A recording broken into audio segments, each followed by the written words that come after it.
This is not an easy sport to spectate. It's not an easy sport to follow. It's not a very popular sport in our country. Rally is racing at its finest. There's just nothing that really reaches deep down inside you and says, this is it, you're alive.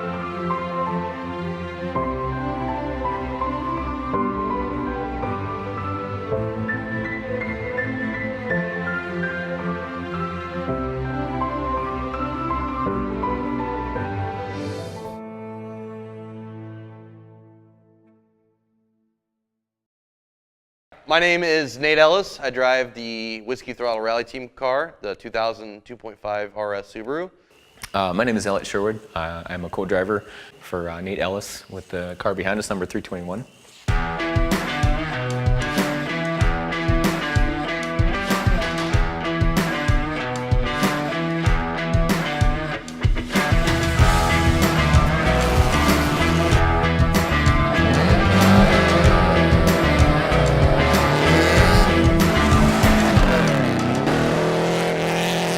For this rally, I mean, everybody always says, I just want to finish, I want a podium, whatever. There's 21 open light drivers in this rally.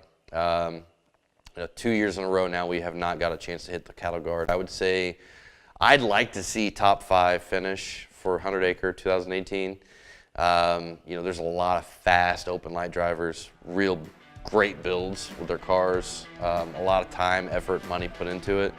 For me, I mean, we're gonna go out there, it's gonna be rainy, we're gonna slide sideways, we're gonna put on a show for spectators, right? We're gonna have fun, first and foremost.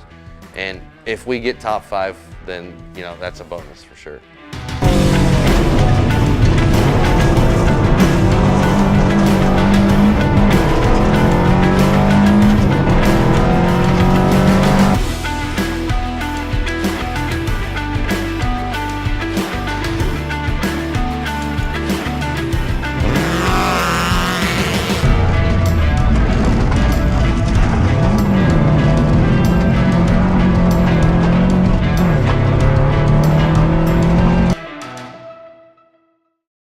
So, thinking back to 2011, 2012 season, I spectated Snowdrift as my first event.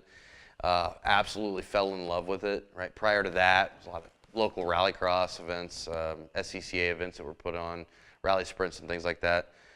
As a fan, spectating rallies was how I got hooked.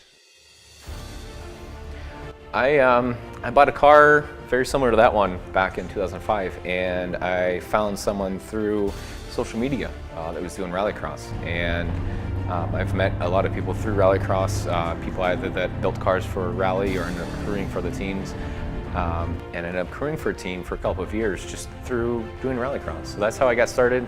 I was lucky enough to be given the opportunity to co-drive for the person that kind of brought me onto the team. Chris Greenhouse actually got me into the sport through crewing and co-driving, and it's because of him and other people I've met through the sport that I've gotten into it. So the one reason why I like sitting with this guy is because he likes to put on a good show for the spectators, and every time we come to a spectator point, he always tells me to Recce, all right, make sure you call at that point for spectators, because he knows he wants to put on a good show, and when he puts on a good show, it's fun for me, and I'm in it to not only do good, but also have a fun time.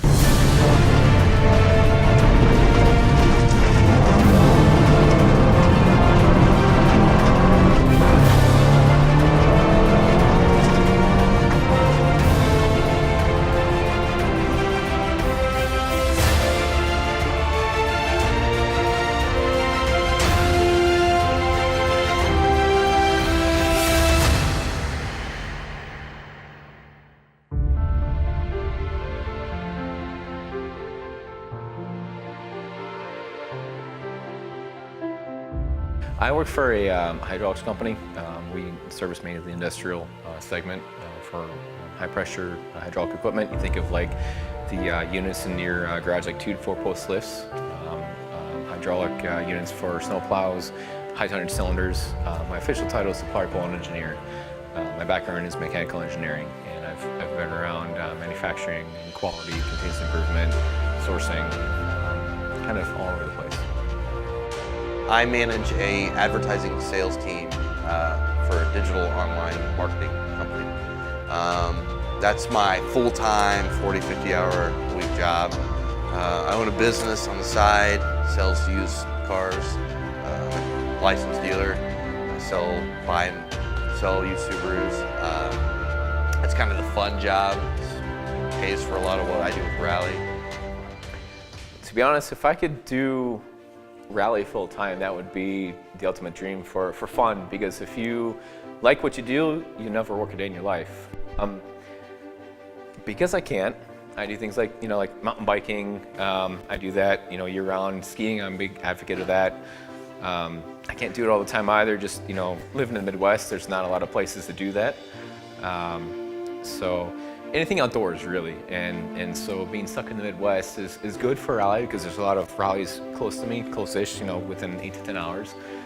But for the other things I want to do, I have to travel for. So that leaves me with a lot of work, to do, from day to day. And then, I spend a lot of time, trying to travel around, see a lot of my friends who live all over the place. That's stuff that I do is travel around and see everybody. But like I said, if I could do this full time, that would be ideal.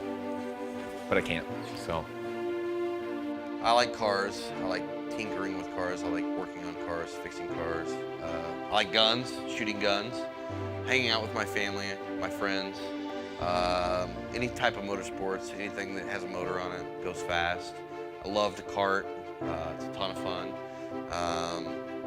That's about it. It's about my life in a nutshell.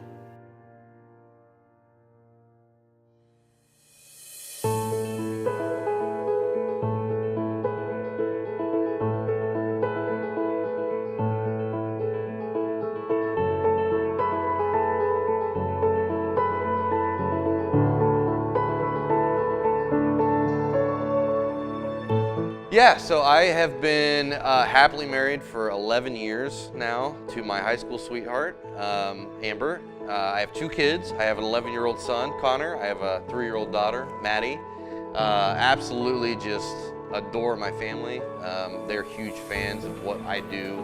My wife is a huge fan of the sport. I've actually been abandoned by her on stage because she wanted to see the fastest guys run, and we were taking too much time. And if I don't see Higgins, I'm gonna flip out. And she left us on the side of the stage in the middle of Atlanta, Michigan. So huge fan of the sport, huge supporter of what we do.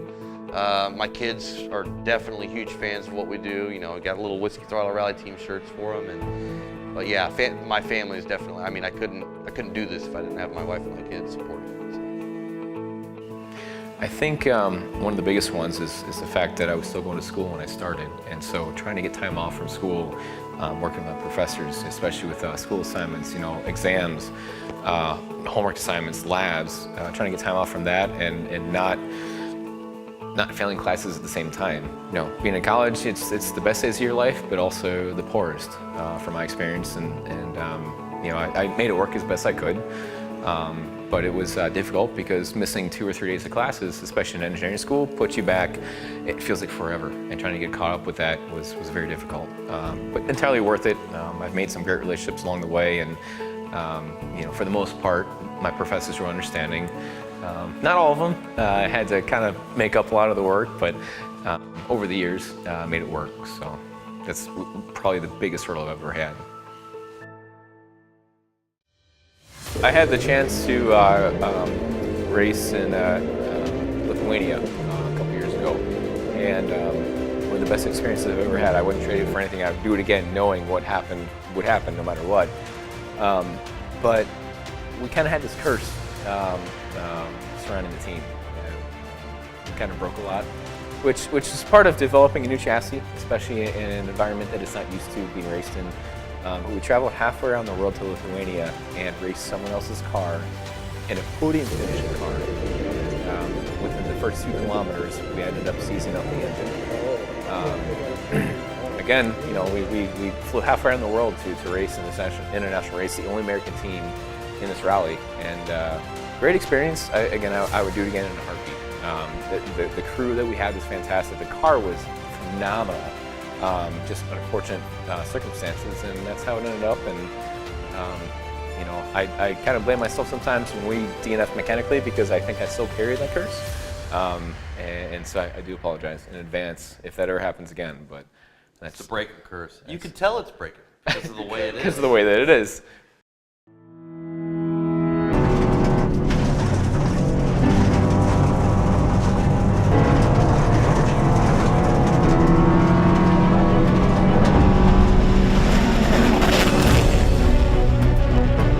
Rally always has crazy experiences. Every single rally carries that with it. If you don't come away from a rally with a crazy story, you didn't do it right. And that's kind of how I feel, and that's one reason why I love the sport is because every time you go to a rally, whether it's a spectator, a volunteer, crew, driver, co-driver, something crazy always happens. And so there's so many stories to tell, and that's what makes rally such a great sport. I think that's why we all love it so much, no matter what you do. So I think that's why I'm still hooked in it.